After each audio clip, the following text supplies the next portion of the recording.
Wanajeshi wa Congo DRC wamedungua ndege ya kusafirisha misaada ya kibinadamu katika mkoa wa Kivu ya Kusini.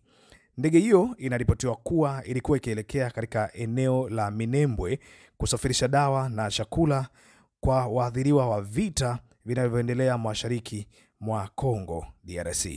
Vuguvugu la AFC M23 limelaani shambulizi hilo ambalo limetokea chini ya saa 72 baada ya kusainiwa kwa mkataba wa amani kati ya DRC Congo na Rwanda kule mjini Washington.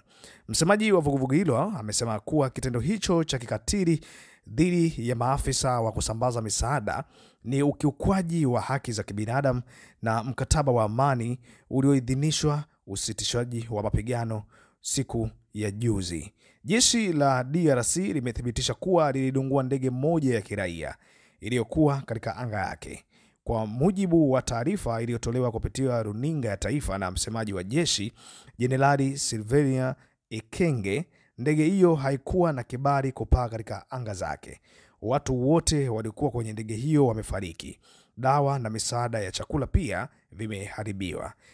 Mgogoro wa Rwanda na DRC japokuwa kupatikana kwa suluhu siku ya juzi ya kwamba wanatakiwa kusitisha mapigano, lakini inaona bado kuna vuguvugu ambalo lipo linaendelea kuwatafuna mpaka leo. Sijui namna gani ambavyo Rwanda wanaweza kujibu kwenye changamoto ambayo imetokea baada ya watu ambao wanapeleka misaada kuweza kushambuliwa ndege yao, lakini kwa namna ambavyo wamejitetea, ndege hiyo walikuwa hawana taarifa nayo. Sasa sijui kama ni kweli au wametafuta tu njia ya kujikomboa kwenye changamoto ambayo wameweza kuileta baada ya kusaini makubaliano ya amani ambayo yamepitishwa siku ya juzi tu na mataifa yote wakibariki jambo hilo.